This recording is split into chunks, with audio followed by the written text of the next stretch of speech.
Assalamualaikum warahmatullahi wabarakatuh. Ya, kita melanjutkan materi yang kemarin ya, yaitu pelajaran IPA. Kemarin sudah membahas tentang objek IPA dan pengamatannya. Kemudian kita lanjut ke besaran dan pengukuran yang kemana kemarin kita sudah sampai pada besaran pokok ya. Dan sekarang kita akan masuk ke alat ukur besaran pokok. Apa saja alat ukur besaran pokok? Yang pertama adalah alat ukur untuk panjang ya. Ya, sekarang kita ke alat ukurnya. Sebagaimana dengan pengukuran pasti memerlukan yang namanya alat ukur ya. Di sini ada alat ukur panjang. Yang pertama menggunakan mistar atau penggaris. Ya, kita tahu ya, mistar atau penggaris adalah alat ukur panjang dengan ketelitian sampai 0,1 cm atau 1 mm. Pada pembacaan skala, kedudukan mata pengamat harus tegak lurus dengan skala mistar yang dibaca. Kalian bisa lihat ya gambarnya ya. Bagaimana cara pengukuran dengan menggunakan mistar. Yang kedua ada jangka sorong. Apa itu jangka sorong? Jangka sorong dipakai untuk mengukur suatu benda dengan panjang yang kurang dari 1 mm. Skala terkecil atau tingkat ketelitian pengukurannya sampai dengan 0,01 cm atau 0,1 mm. Ya, jadi jangka sorong ini digunakan untuk mengukur benda yang ukurannya lebih lebih kecil, yaitu biasanya dengan satuannya lebih ke milimeter ya, atau ya kurang dari 1 cm.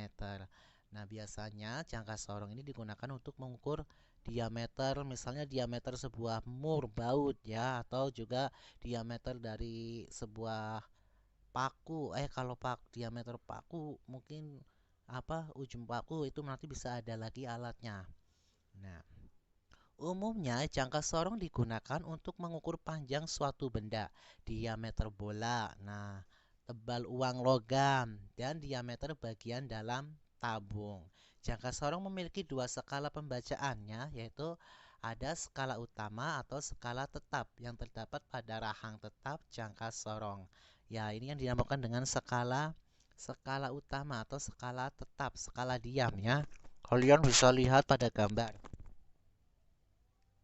Nah, ini adalah skala tetap ini. Yang ada A, B. Yang ada gambar A, B-nya itu adalah skala tetap. Kemudian ada skala skala nonius, yaitu apa itu skala nonius? Yaitu skala yang terdapat pada rahang sorong yang dapat bergeser atau digerakkan. Ya, atau biasa kita disebut dengan skala bergerak, skala nonius. Kita bisa lihat ya pada gambar. Ini yang disebut dengan skala bergeraknya. Hmm, hmm, hmm.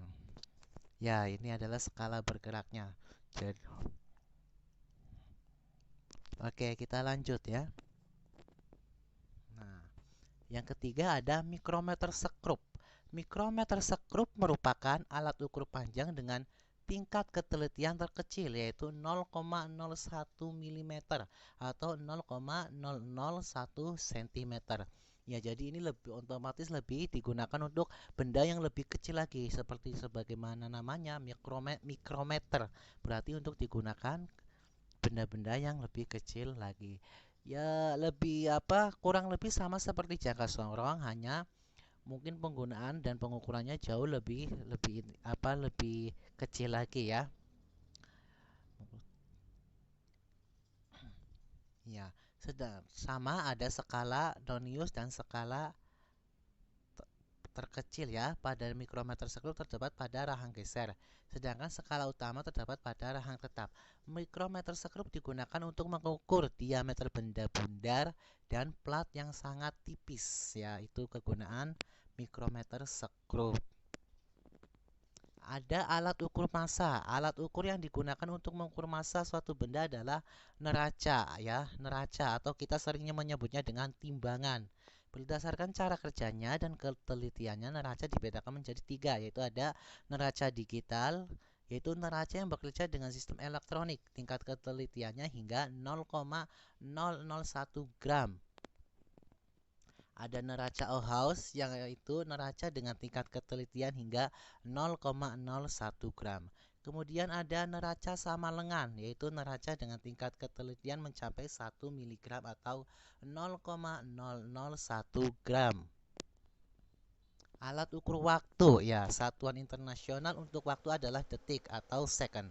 1 second standar adalah waktu yang dibutuhkan oleh atom cesium 133 untuk bergetar sebanyak 9.999.631.770 kali, ya. Alat yang digunakan untuk mengukur waktu antara lain aja adalah jam matahari, jam dinding arloji dengan ketelitian 1 second, dan stopwatch ketelitian 0,1 second. Kemudian ada alat pengukur suhu, yaitu termometer dengan bahan zat cair, ya.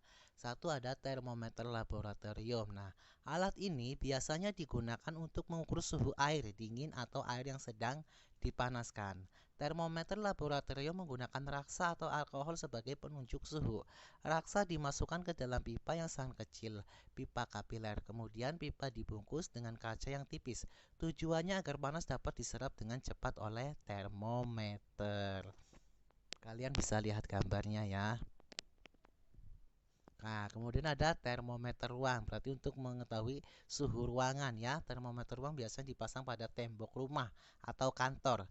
Termometer ruang mengukur suhu udara, ya, suhu udara pada suatu saat. Skala termometer ini adalah dari min 50 derajat 50 Celcius sampai 50 Celcius. Skala ini digunakan karena suhu udara di beberapa tempat bisa mencapai di bawah 0 derajat, misalnya wilayah Eropa. Sementara di sisi lain suhu udara tidak pernah melebihi 50 derajat, 50 derajat Celcius. Termometer klinis disebut juga dengan termometer demam. Nah, termometer ini biasanya digunakan untuk apa? Oleh dokter, ya, untuk mengukur suhu tubuh pasien.